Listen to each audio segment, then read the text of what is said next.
नमस्कार दोस्तों। आज अपन प्रश्न पढ़ रहे हैं, शुरू कर रहे हैं आज नया टॉपिक जो चक्रवर्ती ब्याज से जुड़ा हुआ टॉपिक है दोस्तों। इससे पहले अपन ब्याज से जुड़ा हुआ एक पोर्शन अपन पढ़ चुके हैं, वो अपन पढ़ा है साधारण ब्याज। इससे पहले मैंने कुछ बातें बताई थी, वो बहुत महत्वपूर्ण बातें ये हैं दोस्तों कि हमने एक बात क्लियर वहां किया था कि साधारण ब्याज प्रत्येक वर्ष समान क्यों रहता है और चक्रवर्ती ब्याज समय के अनुसार परिवर्तित क्यों होता है। आपको पता है कि चक्रवर्ती ब्याज का नियम ये होता है कि जो भी ब्याज पर ब्याज यदि एक साल में आपको मिलेगा, वो यदि मूलधन में जोड़ोगे, इसका अर्थ वो क्या बनेगा, आपका मिश्रधन होगा। वो मिश्रधन होगा, वो नेक्स्ट साल के लिए किसका काम करेगा, मूलधन का काम करेगा। वो हमारे पास इस तरीके से वहां चक्रवर्ती ब्याज समय के अनुसार क्या हो रहा था, परिवर्तित हो रहा था। अब आपको ये पता है कि चक्रवर्ती ब्याज बदलने का कारण आपको पता चल गया होगा, क्योंकि वहां प्रत्येक वर्ष क्या बदलता है, मूलधन क्या बदलता है। तो मूलधन बदलेगा तो निश्चित तौर पर क्या बदलेगा, वहां से आपका ब्याज बदलेगा। अब एक बात आपको श्योरिटी के साथ एक और ध्यान रखने वाले हैं, बहुत महत्वपूर्ण बात यह है कि क्लियरिटी के साथ आप याद रखना कि आपको पता है कि चक्रवर्ती ब्याज होता क्या है, कि जो भी ब्याज पर ब्याज यदि हम मिलेगा वो हम साधारण ब्याज में जोड़ देंगे तो वो क्या बन जाएगा, चक्रवर्ती ब्याज आपका बन जाएगा। अब दोस्तों जो भी व्यूअर्स आज इस चैनल के साथ नए जुड़े हैं, प्लीज वो सबसे पहले इस चैनल को सब्सक्राइब भी करें, शेयर भी करें, ताकि ज्यादा से ज्यादा लोगों तक पहुंच सके। और एक विश्वास मैं आप सब लोगों को दिला रहा हूं, यदि आप इस चैनल के माध्यम से पढ़ रहे हो तो आपका मैं पूरा सिलेबस और सब चीज़ें इस पर मैं आपको पढ़ाने वाला हूं और आपका कहीं जाने की आवश्यकता आपको नहीं पड़ेगी। इतना मैं आपको विश्वास दिला रहा हूं। और आप यदि इस चैनल के साथ परमानेंट जुड़े हुए हो तो आपको बहुत अच्छा और बहुत जल्दी आपको बहुत बड़ा फायदा होने वाला है, क्योंकि कुछ चीज़ें अपन नए करेंगे इस चैनल के साथ, ताकि आपको उसमें और बेनिफिट मिलेगा और लोगों से यूनिक कैसे होगा हमारा काम, वो आपको समय के अनुसार हम बताएंगे कि हम इसके साथ और क्या परिवर्तन करेंगे। तो प्लीज़ आप ज़्यादा से ज़्यादा इस चैनल को सब्सक्राइब भी करवाएं, शेयर भी करें, ताकि लोगों तक ये पहुंच सके। अब दोस्तों इस बात को यहीं से मैं आगे इस टॉपिक को शुरू करूंगा।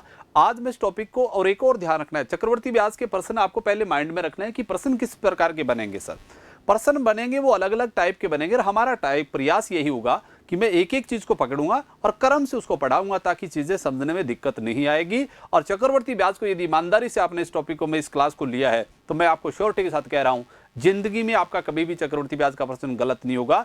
आपको कभी कोई एग्जाम होगा, इससे पहले कोई प्रैक्टिस करने की भी आवश्यकता नहीं पड़ेगी, आराम से आपका हर प्रश्न सही होगा यदि आपने इस क्लास को ईमानदारी से लिया होगा तो। अब दोस्तों मैं इस बात को यहां से शुरू करूंगा और मैं सब प्रयास करूंगा कि सारी चीजें एक साथ ही हम कवर करें, और वो किस प्रकार कवर करेंगे वो चीजें आपके सामने आएंगी। सर अब मैं शुरू करता हूं, कुछ प्रश्न लूंगा। पहले मैं मेरा प्रयास होगा, मैं आपको वो प्रश्न हल करवाऊंगा जिसमें समय 1 वर्ष से लेकर के क्या हो, 2 वर्ष के बीच का हो। अब दोस्तों मैं बात करता हूं यहां से कि ये बात आपको विशेषता ध्यान रखना है। पहले मैं ले रहा हूं मूलधन। मान लो प्रश्न में मूलधन दे रखा है 10,000। क्या दे रखा है, 10,000। मान लीजिए आपकी प्रश्न में दे रखी है रेट, वो है 10%, और टाइमिंग है वो आपका है 2 वर्ष। क्या है, 2 वर्ष। ठीक बात है सर। अब मुझे एक बात बताओ यहां से, अब प्रश्न क्या क्या पूछा जा सकता है सर, इसका संभवतः बनने वाले सारे प्रश्न हम कवर करने का प्रयास करेंगे। अब देखो यहां से संभवतः प्रयास करूंगा। आप मुझे बताओ यहां से क्या पूछा है, चक्रवर्ती ब्याज पूछ सकता है, सीआई कंपाउंड इंटरेस्ट आपसे बेटा एसआई पूछ सकता है। एसआई का अर्थ आप समझते हो सिंपल इंटरेस्ट क्या होगा, और बेटा आपको अंतर भी पूछ सकता है कि चक्रवर्ती ब्याज और साधारण ब्याज में अंतर क्या होगा। क्लियर है। और आपसे पूछा जा सकता है अमाउंट क्या होगी, मिश्रधन क्या होगा। क्या पूछा जा सकता है, मिश्रधन बता दीजिए भैया, मिश्रधन क्या होगा। सही बात है। आपसे प्रश्न यह भी पूछा जा सकता है सर कि बताइए सर प्रथम वर्ष का ब्याज क्या होगा, प्रथम वर्ष का ब्याज। ठीक बात है। आपसे बेटा यह पूछा जा सकता है दूसरे वर्ष का ब्याज क्या होगा, दूसरे वर्ष का ब्याज होगा। ठीक है। ये संभवतः बनने वाले सारे प्रश्न मैंने बताए। आपके पेपर में क्या होगा, इनमें से कोई 3 वैल्यू आपके पास मिलेंगी और बाकी प्रश्न आपसे क्या करेगा, पूछेगा। हो सकता है चक्रवर्ती ब्याज दे दे, दर दे दे और समय दे दे, आपसे मूलधन पूछ ले, मिश्रधन पूछ सकता है, प्रथम वर्ष का पूछ सकता है, दूसरे वर्ष का पूछ सकता है, कोई भी एक प्रश्न आपसे पूछ सकता है। तो अपन क्या करेंगे, इससे जुड़े प्रश्न पढ़ने का प्रयास करेंगे। सबसे पहले मैं बात पर ध्यान दिलवा रहा हूं कि पहला तरीका अपन लेते हैं, पहले तरीके से कैसे करेंगे। बेटा एक सबसे पहले आपको पता है इसका फ्रैक्शन हम कैसे बनाते आए, परसेंट हटाते हैं, बटा में क्या लगाते हैं 100, एक जीरो से एक जीरो काट देते हैं, तो भिन्न रूप क्या बनता है 1/10। आपको पता है। अब मुझे बताओ दर की परिभाषा हमने क्या पढ़ी है कि 100 रुपए पर एक साल में जितना ब्याज मिले वो क्या कहलाती है, दर कहलाती है। और बेटा देख लो जी, ये बिंदु रूप क्या बना है 10/100। इसका तो 100 रुपए यदि आपका धन है तो एक साल में आपको कितना रुपए ब्याज मिलेगा, 10 रुपए ब्याज मिलेगा। यदि आपका धन 10 रुपए है तो आपको कितना रुपए ब्याज मिलेगा, 1 रुपए मिलेगा। क्योंकि बात व्यवहारिक सी है कि 100 रुपए पर आपको 10 रुपए एक साल में ब्याज मिलता है, तो 10 रुपए पर फिर आपको कितना रुपए ब्याज मिलेगा, 1 रुपए एक साल में ब्याज मिलेगा। अब मुझे एक बात बताओ, याद रखना है, मैं इस तरीका लगा रहा हूं। पहले अपन बात करेंगे इसको फ्रैक्शन से करें तो क्या करें। इसमें याद रखना है, पहले लिखना है आपको मूलधन और बाद में आपको लिखना है हमेशा मिश्र धन। क्या लिखना है, मिश्र धन। यह क्लियरिटी के साथ आपको याद रखना। इसका अर्थ यह हुआ, यह आपके पास आ गया, पहले मूलधन लिखना है और बाद में क्या लिखना है, मिश्र धन। अब मुझे दोस्तों एक बात बताओ, आप मूलधन कितना है 10 रुपए और 1 रुपए इस पर क्या है, ब्याज है। इसका अर्थ हुआ धन कितना हो गया, 11 रुपए आपके पास। इसका अर्थ हुआ आपका मूलधन 10 रुपए है तो मिश्रधन आपका कितना होगा, 11 रुपए होगा। क्लियर बात है। एक बेटा एक बात और याद रखनी है, यहां से क्लियर हम बात करेंगे। अब मुझे एक बात बताओ यहां से, अब ये समय कितने साल है, पहले साल 10 वाला धन 11 होगा तो दूसरे साल भी 10 वाला धन कितना होगा बेटा, 11 ही होगा। पहले साल 10 वाला धन 11 हुआ है तो दूसरे साल भी 10 वाला धन कितना होगा, 11 होगा। ये सबको पता है। अब टाइमिंग 2 वर्ष है तो इस चीज को हमने 2 बार दोहराया, 3 वर्ष होता तो 3 बार लिख लेते। मुझे बताओ 10 का 10 से गुणा किया 100 और 11 का 11 से गुणा किया 121। इसका अर्थ यह हुआ आपका 100 रुपए मूलधन है तो 121 रुपए आपका क्या है, मिश्रधन। अब बताइए मिश्रधन और मूलधन में जो गैप होता है वो हमेशा क्या होता है, ब्याज होता है। अब बेटा बोलो ब्याज कौन सा है, चक्रवर्ती ब्याज ही तो है। गैप कितने का है, 21 का है। इसका अर्थ तो हमारे हिसाब से चक्रवर्ती ब्याज कितना रुपए आ गया, 21 रुपए आ गया। अब मूलधन आपका 100 रुपए है और मिश्रधन आपका 121 रुपए है। और अब बेटा आपसे पूछा ब्याज क्या है, तो ब्याज आया है वो भी कितना रुपया है, 21 रुपए आपके पास आया। अब आप तुलना करिए प्रश्न में दे क्या रखा है और बात करते हैं। अब बेटा आपको पता है प्रश्न में हमारे हिसाब से मूलधन कितना है, 10,000 है। कितना है, 10,000 है और यहां मूलधन कितना है, 100।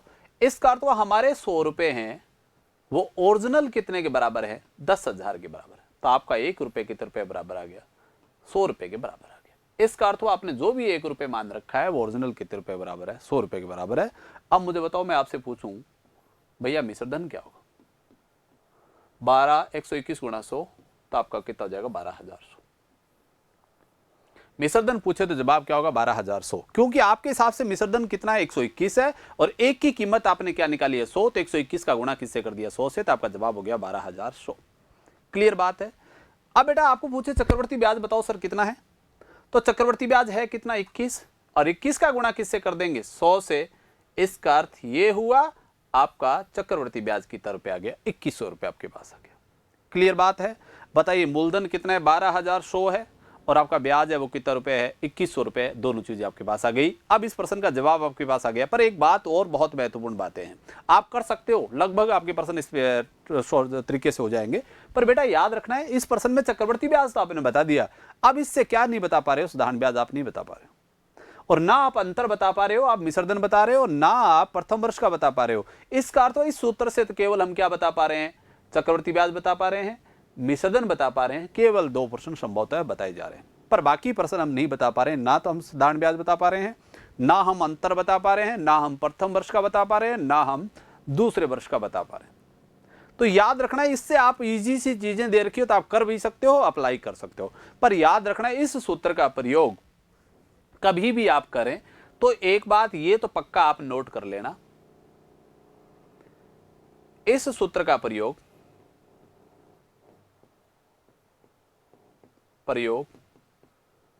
हम हमेशा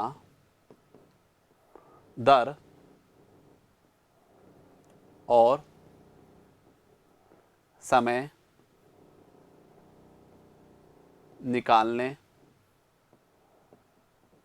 के लिए करेंगे। यह बात आपको विशेषतः ध्यान में रखना है। कर लोगे इतनी बात? मैंने यहां से इस चीज को मैं दोबारा चेक करवा देता हूं। यह बात आपको ध्यान में करेंगे, यह बात ध्यान रखना। इस सूत्र का प्रयोग हमेशा दर और समय निकालने के लिए प्रयोग करेंगे। आप याद रखना, कभी भी चक्रवर्ती ब्याज में दर और समय पूछे तो आपको हमेशा पहले मूलधन लिखना है और बाद में क्या लिखोगे, मिश्रधन। ठीक बात है। जैसे मैं यहां से बात करता हूं और ये लगेगा कहां का, ये बात ध्यान रखना है। एक तो आपको सीआई में, साधारण ब्याज में मत लगा देना बेटा, चक्रवर्ती ब्याज में लग जाएगा। एक आपका जनसंख्या से जुड़ा हुआ कोई प्रश्न हो, यस ये लग जाएगा। एक आपका कोई पेड़ से संबंधित प्रश्न हो, पेड़ से संबंधित, तो ये बातें आपकी लगेंगी, ये बात आप ध्यान रखना। ठीक है, ये बात क्लियर हो गई। भाई आप किससे जुड़े हुए प्रश्न हो, ये दर और समय निकालने का 3 प्रश्न यदि पेड़ प्रश्न बन जाए। एक तो ऐसा आ जाए कि एक जैसे इसमें दे दिया कि मूलधन 10,000 है और आपको ब्याज दे देगा और समय दे दिया, मान लो आपसे क्या पूछ ली, दर पूछ ली।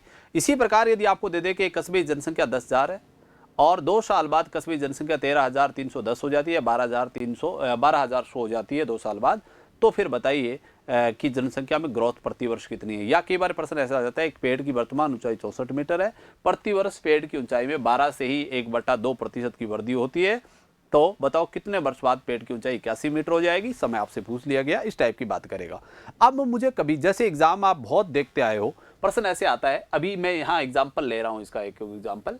जैसे प्रश्न अभी आया था कि मूलधन तो था 2000, क्या था 2000, आपको चक्रवर्ती ब्याज दे रखा था 420 और बेटा आपको वहां समय दे रखा था 2 वर्ष, और आपसे क्या पूछी गई थी कि रेट बता दीजिए क्या होगी, दर पूछी गई थी सर।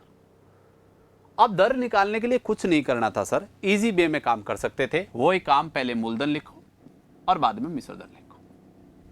सही बात है। तो मूलधन तो हमारा कितना था 2000 और मिश्रधन होगा वो होगा 2420। क्यों? क्योंकि मिश्रधन होता है मूलधन प्लस ब्याज। अब मुझे बताओ, ब्याज तो आपका है, मूलधन तो 2000 और ब्याज कितना है 420, तो कितना हो जाएगा 2420 रुपए हो जाएगा। हल करें, 0 से 0 कट जाएगा बेटा, ये आ जाएगा 200 और ये क्या बचेगा 242। अब और कटेगा 2 से, तो ये कितना बचेगा 100 और ये क्या बचेगा 121। क्या बचेगा 121। अब आपको पता है 100 और 121 कटेंगे नहीं, तो ना कटने का अर्थ है या तो किसी संख्या की पावर 1 है, या किसी संख्या की पावर 2 है, या किसी संख्या की पावर 3 है। और याद रखना है आपको, हमेशा जितनी पावर होगी उतना ही हमेशा समय होगा। इस प्रश्न में देखो समय कितना है 2%, ये निश्चित तौर पर किसी ना किसी संख्या की पावर है। तो ये किसकी पावर है 10 की पावर है और ये किसकी पावर है 11 की। अब आपको पता चल गया आपका समय है वो कितना वर्ष है 2 वर्ष, और प्रश्न में भी दे रखा है 2 वर्ष। अब पूछे दर क्या है सर, तो बताओ 10 वाला धन कितना हो गया 11, 1 रुपये ब्याज और किस पर है 10 पे, गुणा में क्या लगा देंगे 100, 1 0 से 1 0 कट गया, इसका तो दर कितने % आ गई है 10% आ गई। इस तरीके से काम आपको करना, ठीक है।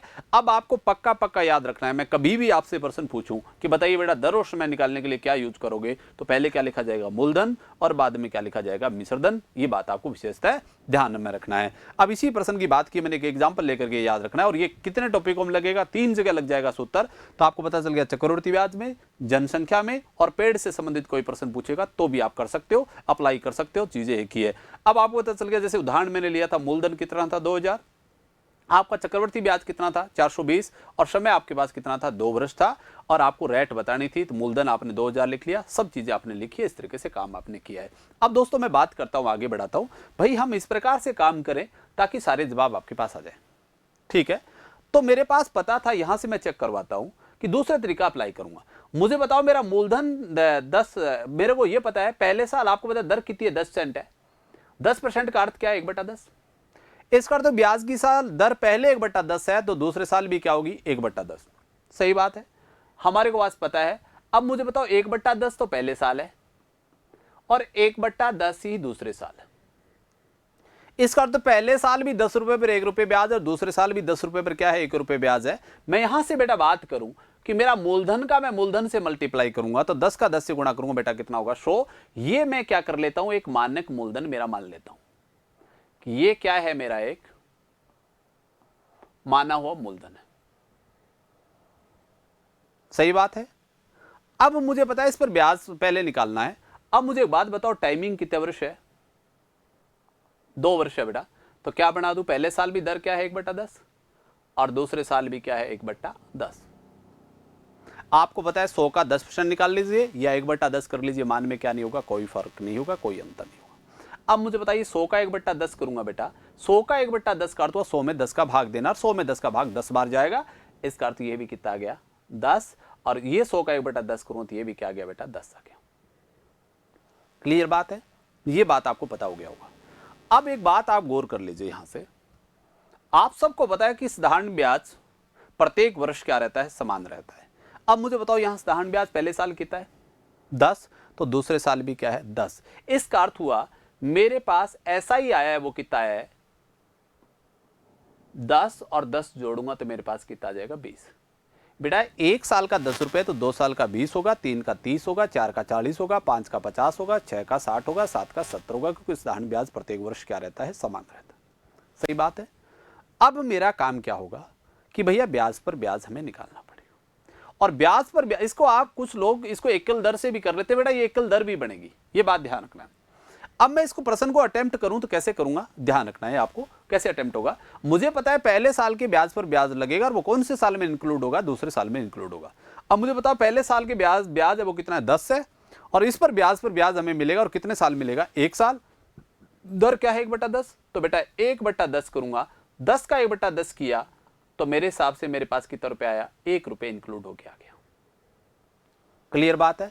अब ब्याज पर ब्याज मुझे कितना रुपये मिल गया 1 रुपये मिल गया, और बेटा ब्याज पर ब्याज यदि साधारण ब्याज में जोड़ दें तो वो क्या बन जाता है, चक्रवर्ती ब्याज बन जाता है। इसका अर्थ हुआ मेरा कंपाउंड इंटरेस्ट होगा वो कितना होगा 21 रुपये हो जाएगा। क्लियर बात है, कोई दिक्कत नहीं है सर। अब आपसे बात करूं मैं अंतर क्या होगा सर, तो बेटा अंतर आया वो 1 रुपये का होगा। आप ध्यान रखना जो ब्याज पर ब्याज मिलता है वो ही अंतर होता है चक्रवर्ती ब्याज में, क्योंकि आपको पता है जो ब्याज पर ब्याज है वो यदि साधारण ब्याज में जोड़े तो क्या बन जाता है चक्रवर्ती ब्याज। इसका अर्थ तो दोनों में मात्र केवल अंतर वही होगा जो ब्याज पर ब्याज मिलेगा, और यहां ब्याज पर ब्याज कितने रुपए मिला है 1 रुपये मिला है, तो आपको क्या हो जाएगा एक अंतर आ गया 1 रुपये का। इसका अर्थ तो आप पहली लाइन छोड़ दिया करो, जो बचता है वो अंतर होता है, इस लाइन को छोड़ेंगे तो बचेगा क्या 1, इसका अर्थ तो अंतर आ गया 1 रुपये का। अब बेटा आपसे पूछे मिश्रधन क्या होगा सर, अब मुझे बात बताओ मिश्रधन होता क्या है। मिश्रधन का अर्थ होता है मूलधन प्लस ब्याज। भैया मूलधन आपका 100 रुपए है तो ब्याज आपका कितना होगा 21 रुपए होगा, तो भैया मिश्रधन कितना हो जाएगा 121 रुपए। सही बात आ गई। अब आपसे पता देखो प्रश्न में सारी चीजें आ रही हैं, इस प्रश्न की बात करूं मैं वापस जाता हूं इसकी तरफ। बताइए चक्रवर्ती ब्याज आ गया है, साधारण ब्याज आ गया है, अंतर आ गया है, मिश्रधन आ गया। अब क्या चाहिए प्रथम वर्ष का और दूसरे वर्ष का। अब मैं प्रथम वर्ष और दूसरे वर्ष की बात करूं तो बेटा ये कौन सा साल है प्रथम वर्ष, और ये बेटा कौन सा साल है दूसरा वर्ष। 10 और 1 कितना हो गया 11, आपके पास आ गया। पहले साल का ब्याज 10 रुपए तो दूसरे साल का ब्याज क्या होगा 11 रुपए। अब आप तुलना करिए कि भैया हमारे दे क्या रखा है। अब मुझे बताओ हमारे हिसाब से मूलधन कितना है 100, और प्रश्न इस मूलधन को कितना बता रहा है 10,000। कितना बता रहा है 10,000। इसका अर्थ मेरे 100 रुपए हैं वो किस रुपए के बराबर आ गया, इस 100 रुपए को मान लेता हूं वो किसके बराबर मानूंगा 10,000 के बराबर। सही है, तो आपका 1 रुपए कितने रुपए बराबर आ गया 100 रुपए के बराबर आ गया। इसका अर्थ तो आपने जो भी 1 रुपए मान रखा है वो कितने रुपए बराबर है 100 रुपए के बराबर। क्लियर बात आ गई। अब मैं पूछूं साधारण ब्याज बताओ बेटा, तो भैया आराम से काम कर सकते हो, गुणा किससे कर दोगे 100 से। इसका अर्थ हुआ आपका उत्तर कितना हो गया 2000। यदि पूछे आपसे चक्रवर्ती ब्याज बताओ सर कितना है 100 गुणा 21 कितना होगा 2100। अब बेटा आपसे ये प्रश्न पूछे कि अंतर बताओ सर कितना है 100, तो बेटा कितना हो जाएगा 100 रुपए। आप इसे यदि पूछा जाए मिश्रधन क्या होगा तो आपका जवाब क्या होगा 12,100 रुपए। कितना होगा 12,100। मैं पूछूं पहले साल का बताओ तो 10 गुणा 100 करूंगा तो बेटा कितना होगा 1000, और दूसरे साल का पूछूं तो 11 का गुणा किससे करूंगा मैं 100 से। इसका अर्थ मेरा कितना हो जाएगा 1100 रुपये हो जाएगा सेकंड साल का ब्याज। बताओ क्लियर है कि नहीं, ये चीजें मेरे पास आ गई हैं सर। अब दोस्तों एक बात आपको विशेषतः ध्यान रखना है, और ये एकल दर भी बनी है सर, क्योंकि ब्याज पर ब्याज है वो 20 रुपए में एक जोड़े तो 21% की दर से। इसका तो 10,000 का 21% होगा तो आपको पता है 2100 रुपए ब्याज होगा। चक्रवर्ती ब्याज भी कितना आ रहा है 2100 आ रहा है। आप घबराने की जरूरत नहीं है, इसको एकल दर से भी कर सकते हो, अलग अलग तरीके से आप अप्लाई कर सकते हो, कोई फर्क नहीं है। पर इससे करेंगे तो अपन कई चीजें साफ साफ दिख जाएंगी भी हमने किया कैसे। अब कई लोगों को डायग्राम बनाने के संकट होगा, इसको बहुत ईजी बना सकते हो सर। कैसे, जैसे इस बात का किया मैंने, कैसे बनाया बेटा 100 का 1/10 किया 10, और 100 का 1/10 किया तो 10। अब तो ब्याज पर ब्याज है 10 रुपए पर अगले साल में जुड़ेगा तो नेक्स्ट साल की दर क्या आएगा 1/10, 10 का 1/10 की दर कितना आएगा 1 आएगा। एक बात और याद रखना है, हमेशा हमेशा ध्यान रखना है, वो ये है कभी भी इसको डायग्राम बनाना हो तो पहले 10 का 1 से गुणा कर दिया, 10 से कम 10। इसी प्रकार इसको गुणा करेंगे 10 से कम 10। सही बात है। और यहां अंतर आता है वो हमेशा ऊपर वाली संख्या का वर्ग आता है। 1 का वर्ग क्या हुआ? 1 हुआ। इसका तो अंतर आएगा वो 1। यहां 2 होता बेटा, 2 का वर्ग हो जाता 4। यहां 3 होता, 3 का वर्ग 9 हो जाता। जैसे मैं एक दर ले रहा हूं, मैं मिटा दूंगा फिर इसको, मैं ले रहा हूं। जैसे आपने कहा सर 5% है, सही है। 5 का भिन्न रूप क्या बनेगा सर? 5 के बट्टा हम 100 लगाएंगे तो बनेगा 1/20। सही बात है। अब बताइए 20 का 20 से गुणा करेंगे। आप सोच रहे हो सर दर अलग अलग होगी, कोई फर्क नहीं पड़ेगा बेटा, सेम तरीका आएगा। बोलो 20 का वर्ग किया 400। भाई हम 20 का 20 से गुणा करेंगे तो कितना आएगा? 400। टाइमिंग कितने वर्ष है? 2 वर्ष है। ले लीजिए सर 1/20, 1/20। बताइए 20 से कम 20, 20 से कम 20, और यहां आएगा ऊपर वाली संख्या वर्ग। 1 का वर्ग क्या है? 1। अब मुझे बताओ दान ब्याज पूछे तो 20 और 20 कितना है? 40। चक्रवर्ती ब्याज पूछे 20, 20, 40 और 1, 41। अंतर पूछूं तो 1 रुपए का है। और यदि मूलधन पूछूं तो कितना है? 400 है। यदि बेटा पूछूं मिश्रधन क्या होगा तो मिश्रधन कितना होगा? 20 और 20, 40 और 1, 41। 41 और 400 जोड़ेंगे कितना होगा? 441। पहले साल का पूछूं तो 20 और दूसरे साल का पूछूं तो कितना है? 21 आपके पास आएगा। क्लियर है? इस बात को और लागू करूं मैं। मान लो आपने दर कहा सर 15% है। बेटा सबसे पहले तो इसका भिन्न रूप बढ़ाओ। 15 के बट्टा हम क्या लगा देंगे? 100, तो भिन्न रूप बनेगा 3/20। अब मुझे बताओ 20 का वर्ग, वही मूलधन 20 रुपए, तो ब्याज क्या है? 3 रुपए। तो 20 का वर्ग कितना हुआ? 400। टाइमिंग बोलो बेटा कितना आएगा? 3/20, 3/20। बोलो 20 दिया 60, 20 दिया 60, और ये आएगा 3 का वर्ग कितना है बेटा? 9 आ गया 9। इसका अर्थ हुआ आप साधारण ब्याज पूछे तो 60 और 60 कितना हो गया? 120। अब चक्रवर्ती ब्याज पूछो कितना होगा? साधारण ब्याज तो 120 और 9 ब्याज पर ब्याज कितना हो गया? 129। ये बात आपके पास पता हो गया। क्लियर है? कोई दिक्कत नहीं है, मुझे पता है आराम से इस प्रश्न को कर दोगे और आराम से डायग्राम भी बना लोगे। ठीक है, इन चीजों को मैं क्या कर देता हूं, यहां से हटा देता हूं। अब इस प्रश्न पर मैं बारीकी से वापस बात करता हूं, भाई हमने कैसे किया इस प्रश्न को। ठीक है, अब सर एक बात आपको ये तो पता ही चल गया होगा कि हमने कैसे अटेम्प्ट किया है। अब बताओ इस प्रश्न में हमने क्या क्या निकाल लिया सर? प्रश्न हमारे पास आ गया, देखो हमने सब चीजें बताई है, आपको पता चल गया। साधारण ब्याज हमने बता दिया है, चक्रवर्ती ब्याज हमने बता दिया है, अंतर हमने बताया है, मिश्रधन आपको सामने पुट किया है, पहले साल का बताया और दूसरे साल का भी हमने बताया सर। ठीक बात है बेटा। अब सर एक बात करते हैं इससे जुड़ी बात और। मान लीजिए समय कंप्लीट वर्ष 2 वर्ष ना हो, समय आपको दे रखा हो 1 वर्ष 6 माह का CI होगा। क्या पूछे? 1 वर्ष 6 माह का चक्रवर्ती ब्याज क्या होगा? अब बेटा एक बात और विशेष याद रखने वाला है कि जब समय 1 साल से लेकर के 2 साल का हो तो आपको हमेशा ध्यान रखना है 2 वर्ष का सूत्र तो आपको अप्लाई करना पड़ेगा, और आप अलग अलग ब्याज निकाल लीजिए साल का। अब मुझे बताओ यहां है, आपको पता चल गया पहले साल का ब्याज क्या है 1000 और दूसरे साल का ब्याज क्या है 1100, हमने निकाल करके रख रखा है। इसका अर्थ तो पहले साल का तो कंप्लीट लेना है आपको। इसका अर्थ हुआ ब्याज निकालूं चक्रवर्ती ब्याज कितना होगा? पहले साल का ब्याज मेरे पास है कितना? 1000।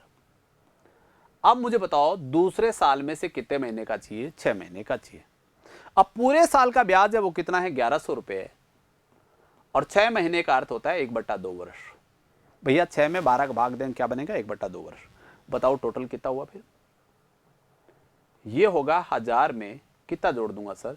यहां से 550 जोड़ दूंगा, तो ये बन जाएगा 1550 रुपए। इसका अर्थ ये हो गया 1 वर्ष 6 माह का चक्रवर्ती ब्याज कितना आ गया? 1550 रुपए आ गया। क्लियर है? अब इसी प्रकार बात करें सर, आपसे प्रश्न पूछा जाए 1 वर्ष 6 माह के CI तथा SI में अंतर होगा। अंतर पूछ ले, किस में पूछा जाए? 1 वर्ष 6 माह के CI और SI में अंतर क्या होगा? अब बेटा प्रश्न वही आपको पता ही है। अब मुझे बताओ CI तो आपने निकाल रखा है, कितना निकाल रखा है कंपाउंड इंटरेस्ट? तो 1550। आपको चाहिए SI, और आपको यह पता है कि SI प्रत्येक वर्ष क्या रहता है? समान रहता है। अब मुझे बताओ, और आपको यह भी पता है कि प्रथम वर्ष चक्रवृद्धि ब्याज साधारण ब्याज भी क्या रहते हैं, समान रहते हैं। प्रथम वर्ष का बोलिए, यहां मुझे बात बताओ, साधारण ब्याज कितना है 1000, तो चक्रवृद्धि ब्याज भी क्या है 1000, ये आपको पता है। तो बताइए साधारण ब्याज पहले साल 1000 है तो दूसरे साल भी क्या होगा 1000 होगा। मुझे बताओ एक साल का साधारण ब्याज कितना हो गया 1000, और अगले 6 महीने का कितना होगा, पूरे साल का 1000 है तो 6 महीने का कितना होगा 500। इसका तो हमारा ब्याज कितने रुपए आ गया 1500 रुपए क्या होगा, इस पर सिंपल इंटरेस्ट होगा, साधारण ब्याज होगा 1.5 वर्ष का। सही बात है। हमें क्या चाहिए, अंतर चाहिए, और अंतर का अर्थ होता है भैया दोनों में करेंगे, अंतर कितने रुपए है 50। ये बात आ गई, ये क्लियरिटी के साथ आ गई। इसका अर्थ ये हुआ। अब हमने एक बात और क्लियर कर ली है कि समय 1 वर्ष से 2 वर्ष के बीच में, कोई 1 वर्ष 4 माह दे रखा हो, 1 वर्ष 3 माह दे रखा हो, कुछ भी दे रखा हो, कोई फर्क नहीं पड़ेगा। हाँ, सूत्र आपको 2 वर्ष का लगाना पड़ेगा, जो हमने 2 वर्ष का लगा रखा है। अब मान लीजिए इसी प्रश्न की बात करें, इसकी जगह बेटा एक और चीज दे दे आपको, कि मान लो ये चेंज कर दे एग्जामिनर, और यहां कोई नई चीज दे दे। क्या ये दे दे कि 1 वर्ष 73 दिन का सीआई होगा। ये बात आपको लिख रखी हो। अब मुझे बताओ 1 वर्ष 73 दिन का चाहिए, तो वही काम करना है। 1 साल का तो कंप्लीट चाहिए, दूसरे साल में से कितने दिन का चाहिए, 73 दिन का चाहिए। एक बात याद रखना, 73 दिन का अर्थ होता है, 73 दिन को यदि बेटा आप वर्ष में बदलोगे तो आपको पता है 73 में किसका भाग देना पड़ेगा, 365 का। काटेंगे तो ये बनेगा 1/5 वर्ष। इसका अर्थ ये हुआ 73 दिन की जगह आप क्या अप्लाई कर सकते हो, 1/5 वर्ष। उसका अर्थ हुआ 1 वर्ष का 5वां भाग होता है, वो क्या होता है 73 दिन होता है। और आपको मोस्टली ये दिन आते हैं वो 73 के पाड़े में मिलेंगे, ताकि वो 365 से कटे। और आप हमेशा ध्यान रखना है, मैथ्स की लैंग्वेज में यही बात होती है कि दिन हमेशा वो कितना पड़ता है, 365 पड़ता है। 365 दिन के हिसाब से ही काम आपको करना पड़ेगा। ठीक बात है। अब सर बात करते हैं, आगे की तरफ बढ़ते हैं। अब मुझे बताओ पहले 1 साल का ब्याज बताओ कितना है, मैं चक्रवृद्धि ब्याज निकालता हूं। तो 1 वर्ष का ब्याज आया वो मेरा कितना है 1000, और अगले पूरे साल का ब्याज कितना है 1100, और मेरे को तो चाहिए 1/5 वर्ष का, क्योंकि आपको पता है 73 दिन का अर्थ होता है 1/5। अब हमने बहुत बार पढ़ा है सर, आपको पता चल गया, आपका पहले साल का ब्याज तो 1000 था, दूसरे साल का आपको 1100 का में 5 का भाग देना है। और पता है किसी भी संख्या में 5 का भाग देना हो, पहले उस संख्या का डबल कर दिया करो। 1100 का डबल 2200, और 1 अंक छोड़े पॉइंट लगा दीजिए। इसका अर्थ ये हुआ हमारा धन आया वो कितना है 1220, आंसर आ गया 1220 रुपए। ये आ गया किसका आ गया 1 वर्ष 73 दिन का चक्रवृद्धि ब्याज। यदि मैं आपसे प्रश्न पूछूं अगला, 1 वर्ष 73 दिन के सीआई तथा एसआई में अंतर होगा, अंतर होगा, ये बात ध्यान रखना। तो ये कैसे निकालें सर, तो आपको पता है सीआई तो आपने निकाल रखा है, और सीआई आपने निकाल कितना रखा है बेटा, आपको बाकायदा लिख रखा है, आपने सीआई निकाल रखा है 1220 रुपए।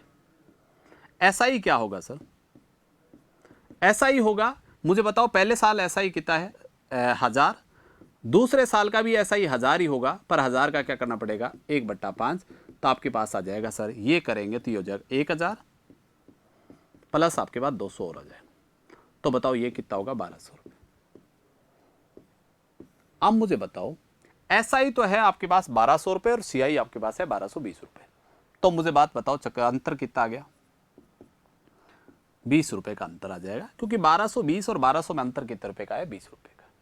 अब बेटा मुझे पता है, उम्मीद है कि इस प्रश्न में कुछ बचा ही नहीं है सर, हमने सारी चीजें पढ़ ली है।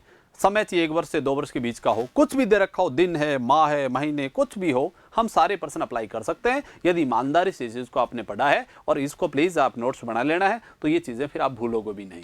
आपको पता चल गया 100 कहां से है बेटा, ये चित्र डायग्राम बनाया है, ये देखना आना चाहिए, पढ़ना भी आना चाहिए। अब चीजें मैंने एक एक करके बारी बारी आपको सब बता दिया है, ये चीजें आपको अप्लाई कर लेना है। और इसको प्लीज आप 1-2 बार आप देखोगे वीडियो को, तो ये चीजें आपकी बिल्कुल तैयार हो जाएगी, कोई दिक्कत नहीं आएगी। अब सर मैं इस बात को दोबारा आगे अप्लाई करता हूं। अब आगे बढ़ाते हैं सर नेक्स्ट क्लास की तरफ। अब इससे जुड़े हुए मैं कुछ प्रश्न लेता हूं, ताकि आपको पढ़ने में दिक्कत भी ना आए, और प्रैक्टिस भी हम करते हैं सर। अब बेटा आपको दे रखा है 6400 रुपए का 12.5% की दर से 2 वर्ष का चक्रवृद्धि ब्याज क्या होगा। अब आपने दर कितनी बोली है मेरे को, यहां से दर बोली है सर, आपने बोला है 12 से ही 1/2%। इसका फ्रैक्शन बनाते हैं, 12 दूनी 24 और 1 होता है 25/2 और परसेंट का अर्थ होता है बेटा 1/100 और आप सबको पहले से ही पता है इसका बिंदु रूप क्या होता है 1/8। सही बात है। अब आपको पता है कि मैं इसको फ्रैक्शन से करूं तो कोई फर्क नहीं पड़ेगा, पहले बेटा क्या लिखा जाएगा मूलधन और बाद में क्या लिखा जाएगा मिश्र धन। क्लियर बात है। अब मुझे बात बताओ, आपका मूलधन तो कितना रुपए 8 रुपए, तो 1 रुपए इस पर ब्याज है, तो कितना होगा 9। और इस बात को कितनी बार दोहराना पड़ेगा 2 बार, तो 2 बार कर ले। सही बात है। 8 का 8 से किया 64 और 9 का 9 से किया 81। अब मुझे बताओ ब्याज कितने रुपए बन गया सर, ये हो गया 17 और ब्याज कौन सा है चक्रवृद्धि ब्याज कितना है 17। क्लियर बात है। अब बताओ प्रश्न में दे क्या रखा है, प्रश्न में बाकायदा लिखा हुआ है मूलधन कितना रुपए 1700 रुपए, हमारे नहीं 6400 है, हमारा मूलधन कितना है 64 और प्रश्न में मूलधन है 6400। इसका अर्थ हमारा 1 रुपए कितने रुपए बराबर आ गया 100 के बराबर आ गया। बताना क्या है सर चक्रवर्ती ब्याज क्या होगा, और चक्रवर्ती ब्याज कितना है 17 और 17 का गुणा किससे कर देंगे 100 से। इसका अर्थ हुआ आपका चक्रवर्ती ब्याज कितना आ गया 1700। इसका अर्थ उत्तर आपके पास 1700 आ गया, यही बात आपके पास है। क्लियर है। इसी प्रकार सर चाहे आप फ्रैक्शन से वैसे करते तो कोई फर्क नहीं पड़ता, 8 का वर्ग कर लेते बेटा, एक कलदर बना लेते, 8 का वर्ग क्या होता है 64। सही बात है, एक कलदर बनेगी तो यही बनेगी। अब मुझे बताओ दरें क्या है, फ्रैक्शन क्या है 1/8, 1/8 बोलो 8 और ये भी कितना आएगा 8। अब साधारण ब्याज की एकल दर बनेगी तो आपको पता चल गया कि 12.5 ये करेंगे तो 12.5% की प्रत्येक साल ब्याज लें, पहले साल भी 8 रुपए ब्याज मिलेगा, दूसरे साल भी 8 मिलेगा, 100 रुपए यदि वो धन 64 है तो। अब एकल दर बनेगी तो 8 और 8 कितना हो जाएगा 16 आपके पास आ जाएगा। सही बात है। अब बताओ 8 का 1/8 किया 1 रुपया आ गया, मैंने पहले कह रखा है 8 एकम 8, 8 एकम 8 और इसका वर्ग किया तो 1 आया। अब मुझे बताओ चक्रवर्ती ब्याज कितना आ गया मेरा, मूल साधारण ब्याज तो 8 और 8 16 है, ब्याज पर ब्याज 1 है, तो चक्रवर्ती ब्याज मेरा आया है वो कितना है 17। आप देखो सीआई तो यहां 17 ही है, मेरा सीआई है वो 17 है। अब मेरे को मूलधन दे रखा है 64, प्रश्न में मूलधन है 64,000, तो मेरा 1 रुपए कितने रुपए बराबर आ गया 100 के बराबर आ गया। सर बताइए 17 का गुणा किससे कर देंगे 100 से, इसका तो बेटा उत्तर कितना आ गया 17,000 नहीं 1700 आ गया, उत्तर 1700 हो जाएगा। अब आपसे पूछा जाए साधारण ब्याज बताइए सर कितना, तो 8 और 8 कितना है 16 और 16 का गुणा किससे कर देंगे 100 से, आपका उत्तर आ जाएगा 1600 रुपए। आपसे पूछे अंतर कितने रुपए का, सर अंतर तो एक का ही है, एक की कीमत क्या है 100, तो आपका उत्तर होगा 100 रुपए का। इस तरीके से आपको अटेम्प्ट करना है, दोनों तरीके से मैंने करके दिखाया है, अब जो मर्जी आपको पसंद आए उस तरीके से काम कर सकते हो, ये बात आपको विशेषतः ध्यान में रखना है। अब बढ़ाते हैं सर आगे की तरफ। किसी धन का 10% की दर से 2 वर्ष के साधारण ब्याज 400 रुपए, तो इस दर का चक्रवर्ती ब्याज क्या होगा। अब बताइए मुझे, अब डायग्राम बनाएंगे तो 10% का क्या बनना है बेटा 1/10, 2 वर्ष है तो 10 का वर्ग कर लेंगे 100। सही बात है। टाइमिंग आपको पता है 2 वर्ष है तो क्या बनेगा 1/10, बोलो बेटा 10 10 और कितना आ जाएगा 1 आपके पास आ जाएगा। क्लियर है, कैसे बनाया है चित्र पता है सब लोगों को। अब मुझे बताओ प्रश्न में दे क्या रखा है साधारण ब्याज 400 रुपए है, हमारा साधारण ब्याज कितना है, ये प्रश्न में बाकायदा लिख रखा है 10 और 10 20, 20 बराबर 400, 1 बराबर आ गया 20, 1 रुपए कितने रुपए बराबर है 20 रुपए के बराबर है। सर अब बता दीजिए आप किस चक्रवर्ती ब्याज क्या होगा, तो बेटा चक्रवर्ती ब्याज है कितना हमारे हिसाब से, तो देखो 10 और 10 20 और 1 21 है, और 1 की कीमत क्या है 20 है, तो 21 दूनी 42, तो कितना बन गया 420, उत्तर 420 आ गया। क्लियर है, ठीक है सर। नेक्स्ट प्रश्न पर बात करते हैं, कर लोगे इसका तो चक्रवर्ती ब्याज कितना होगा 420, कौन सा ऑप्शन सही है, ए ऑप्शन आपका बिल्कुल सही है। अब अगले प्रश्न बात करता हूं, 1500 रुपए का 10% की दर से 2 वर्ष का चक्रवर्ती ब्याज साधारण ब्याज का अंतर बताइए क्या होगा। अब मुझे बताओ वही काम करें, और एक बेटा एक बात और कर सकते हो, आप फ्रैक्शन नहीं है तो आप डायरेक्ट मूलधन भी उठा सकते हो, जैसे मैं फ्रैक्शन बनाने की जरूरत ही नहीं है, मेरा जैसे यहां बात करूं मैं बेटा इसको डायरेक्ट भी कर सकता हूं। मेरा मूलधन कितना है 1500 है, अब मेरे को पता है टाइमिंग 2 वर्ष है, दर क्या है 10% है, बताओ 1500 का 10% 150 और 1500 का 10% क्या होगा 150, सही है। अब 1500 का 150 का 10 से निकालूंगा तो 15 आ जाएगा। अब यहां कोई तुलना करने की आवश्यकता नहीं है सर, यहां डायरेक्ट अंतर आ गया है, अंतर कितने रुपए का है 15 रुपए का है, आंसर 15 रुपए आ गया। आप देखो मैंने मूलधन आसान था, दर आसान थी, तो डायरेक्ट ही मूलधन उठा लिया मैंने। मूलधन कितना उठाया है? 1500 रुपए है, दे रखा है पर्सन में, देखो 1500 है। दर क्या है? 10% है, और टाइमिंग क्या है? 2 वर्ष। उठा लेंगे अपन। बताइए 1500 का 10% कितना हुआ? 150। 1500 का 10% क्या हुआ? 150। यदि पूछता साधारण ब्याज क्या होगा, तो डायरेक्ट उत्तर आ गया 150, और 150 कितना हो जाएगा? 300 रुपए साधारण ब्याज है। अब बेटा पूछे कि अंतर क्या है? ब्याज पर ब्याज हमने निकाला। आप बताइए 150 का हमने कितना % निकाला? 10% निकाला है, तो बताइए कितना रुपया आया? 15 रुपये और आ गया। सही बात है। ये ब्याज पर ब्याज है, वो कितने रुपए है? 15 रुपए आपके पास है। सही बात है। अब मुझे बताओ ब्याज पर ब्याज होता है वो क्या कहलाता है? अंतर कहलाता है। इसका तो अंतर कितने रुपए का आ गया? 15 का। और चक्रवर्ती ब्याज पूछता तो उत्तर हो जाता 315 रुपए। ठीक है, नेक्स्ट प्रश्न पर बात करते हैं, आगे बढ़िए सर। आगे प्रश्न कह रहा है किसी धन पर 5% की दर से 2 वर्ष के चक्रवर्ती ब्याज और साधारण ब्याज का अंतर 150 रुपए, तो वो राशि बताइए। अब मुझे बताओ 5% का बिंदु बनाए तो क्या बनेगा? 1/20। तो बेटा बोलो 20 का वर्ग 400। टाइमिंग बोलो क्या बन जाएगा? 1/20। 1/20 बोलो 20 20 और कितना आ गया? 1। अब मुझे एक बात बताओ, अंतर हमारे हिसाब से कितने रुपए का है? यहां अंतर आया वो 1 का है। पर्सन में अंतर है वो कितने का है? 150 का है। तो 1 बराबर क्या आ गया? 150। 1 बराबर 150 आ गया। क्या चाहिए सर हमारे को? मूलधन चाहिए। क्या चाहिए? मूलधन बताना है कि इस राशि की धन राशि क्या होगी। तो आपको पता है बेटा इसमें थोड़ी सी गलतियां हैं, आपको ध्यान में रखना है। वैसे तो इसको 150 है, ये इसमें कोई दिक्कत थी, थोड़ी करेक्शन आएगी इस प्रश्न में, सुधार कर लेना उत्तरों में। 150 से गुणा कर देंगे बेटा, 15 चौका 60 और 3 जीरो इसके साथ लगा देंगे। इसका तो वो राशि कितनी हो जाएगी? 60,000। इसका तो बेटा पहला उत्तर था उसमें 60,000 आना चाहिए था। पहला उत्तर तब हो जाएगा जब यहाँ कितना दे रखा हो? 60,000 दे रखा हो। ठीक बात है, ये तो गलत है। 600 तो नहीं आएगा, इसकी जगह क्या आएगा? 60,000 आएगा। उत्तरों में थोड़ी करेक्शन है, अब सुधार कर लेना है, ये बात ध्यान रखना है। अब मैं आपसे पूछता भैया साधारण ब्याज क्या होगा? तो 20 और 20 40 का गुणा किससे कर देता? 150 से मेरे पास क्या आ जाता? साधारण ब्याज आ जाता। आप बेटा यदि पूछते कि सर अंतर बताओ कितने का है, तो अंतर बाकायदा प्रश्न में लिख कितना रखा है? 150। ये उत्तर तो बेटा सही है, ध्यान रखना है। अब इस तरीके से बात करना है। नेक्स्ट प्रश्न पर बात करते हैं आगे। किसी धनराशि पर 5% की दर से 2 वर्ष के साधारण ब्याज और चक्रवृद्धि ब्याज का अंतर 25 रुपए है। अब वही सेम प्रश्न आ गया है, 5% का वही डायग्राम बनेगा सेम। क्या बनेगा? 1/20। 20 का वर्ग कितना आएगा? 400। टाइमिंग 2 वर्ष है, क्या बनेगा? 1/25। 1/25 नहीं, 1/20। 1/20 बोलो 20 20 आ गया 1। अब मुझे बताओ अंतर कितने का है? 1 का है। 1 बराबर क्या है? 25। सही है। अब बताओ मूलधन कितना है हमारे पास? 400 है। आपको राशि बतानी है। 400 का गुणा किससे करेंगे? 25। 25 चौका 100 हो जाएगा, 2 जीरो लगा देंगे। इसका तो हमारी राशि कितनी हो जाएगी? 10,000। कौन सा ऑप्शन सही है? ए ऑप्शन आपका बिल्कुल सही है। इसी प्रकार बात करते हैं अगले प्रश्न पर। किसी धनराशि पर 10% की दर से 2 वर्ष के चक्रवृद्धि ब्याज साधारण ब्याज का अंतर है 300 रुपए। अब 10% की दर है बेटा, तो 10% का बिंदु क्या बनेगा? 1/10। 10 का वही टाइम 2 वर्ष है, तो क्या कर लेंगे? वर्ग कर लेंगे। क्या आ गया? टाइमिंग 1/10। 1/10 बोलो 10 10 और कितना आ जाएगा? 1। क्लियर है। अब मुझे बताओ अंतर हमारे हिसाब से कितने रुपए का है? 1 का है। पर्सन में अंतर कितने का है? 300 का है। इस कार तो हमने जो भी 1 रुपए मान रखा है वो 300 के बराबर है, और 300 का गुणा किससे कर देंगे? 100 से। इस कार तो बेटा हमारा उत्तर आया वो कितना है? 30,000। आंसर आ जाएगा 30,000। सी ऑप्शन बिल्कुल सही है, आपका जवाब आ गया 30,000। पूछे आपसे साधारण ब्याज क्या होगा? साधारण ब्याज हमारे हिसाब से कितना है? 20। 20 का गुणा किससे कर देंगे? 300 से, वापस आ जाएगा। इसी प्रकार से बात करते हैं नेक्स्ट प्रश्न पे।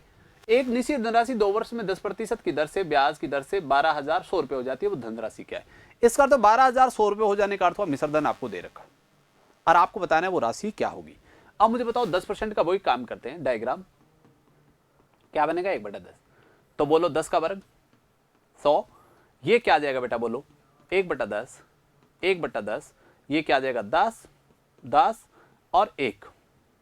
अब मुझे बताया आराम से आपको आ रहा है। अब हमारे हिसाब से मिश्र धन देखो कितना है? 100 और 21 कितना होगा? 121। पर्सन में मिश्र धन कितना है? 12,100। तो भैया आपका 1 रुपए कितने बराबर होगा? 12,100 में किसका भाग दे दूंगा? 121 का। 121 से 121 कट गया है, 1 बराबर आ गया 100 रुपए। 1 रुपए कितने रुपए बराबर है? 100 रुपए के बराबर है। अब पूछा क्या गया सर? राशि बताओ। तो बताओ 100 का गुणा किससे कर देंगे? 100 से, इसका अर्थ हुआ आपका जवाब कितना होगा 10,000। यही उत्तर है, ये आपका जवाब हो जाएगा। अब बेटा मुझे पता है, आगे बढ़ते हैं अपन नेक्स्ट प्रश्न की तरफ। हो रहा है किसी धनराशि पर 10% की दर से दूसरे वर्ष का चक्रवृद्धि ब्याज क्या दे रखा है 132 रुपए। कौन से साल का दे रखा है? दूसरे साल का ब्याज है वो 132 रुपए है। तो बताइए, आपको बताना है कि वो राशि क्या होगी, मूल राशि बताना है। तो मुझे बताओ, वही काम करेंगे सर। 10% की दर से बेटा क्या बनेगा 1/10। वो एक टाइम 2 वर्ष है तो स्क्वायर कर लेंगे बेटा, क्या बनेगा, टाइम ले लेंगे 1/10। 1/10 बोलो 10 10 और बेटा आ गया 1। क्लियर है? अब मुझे बताओ, हमारे पास प्रश्न में लिखा हुआ है कि दूसरे वर्ष का चक्रवृद्धि ब्याज है वो कितना 132। 2 वर्ष का नहीं लिख रखा है, दूसरे वर्ष का। इसका अर्थ दूसरे वर्ष का हमारे हिसाब से कितना है 10 और 1 11। 11 बराबर क्या है 32। 132 है तो 1 बराबर आ गया 12। 1 बराबर कितना गया 12, और 12 का गुणा किससे कर दूंगा 100 से। इसका अर्थ मेरी राशि कितने रुपये हो जाएगी 1200 रुपये हो जाएगी। कितने रुपये हो जाएगी 1200 रुपये हो जाएगी। ठीक है, और यही प्रश्न में लिख रखा है कि बताइए वो ब्याज कितना होगा, राशि कितनी होगी 1200 रुपये हो जाएगा। क्लियर है? ये बात आपको ध्यान में रखना है। और अपन नेक्स्ट क्लास में फिर मिलेंगे दोस्तों। ये क्लास अपन यहीं समाप्त करते हैं क्योंकि समय हमें इतनी अनुमति दे रहा है। अब आगे की क्लास में फिर बात करेंगे दोस्तों। अब आप प्लीज़ आप इस चैनल को ज़्यादा से ज़्यादा सब्सक्राइब भी करिए और लास्ट तक वीडियो को देखते रहिए, और जितना हो सके उतना ज़्यादा सब्सक्राइब करवाइए प्लीज़।